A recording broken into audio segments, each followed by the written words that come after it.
এই যা গরম, আর এই গরমে এমন একটা প্ল্যান হবে সেটা তো ভাবাই যায় না। গরম কিন্তু চড়চড় করে বেরিয়ে যাচ্ছে। এই গরমে তোমরা কেমন আছো? আশা করি সুস্থ আছো। আসলে যেখানে থাকি সেটা আমাদের একটা পরিবারের মতো।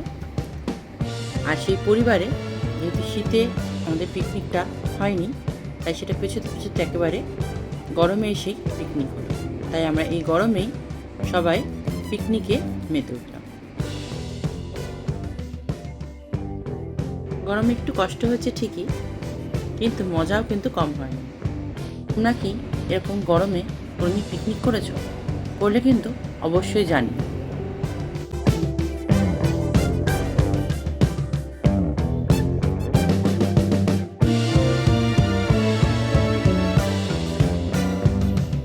সব থেকে উপরি পাওনা হিসেবে পেয়েছিলাম আকাশটা। আকাশটা ছিল দেখার মতো, এক এক সময় এক এক রকম। সন্ধ্যাবেলা একরকম, আর রাত্রিবেলা সম্পূর্ণ আলাদা।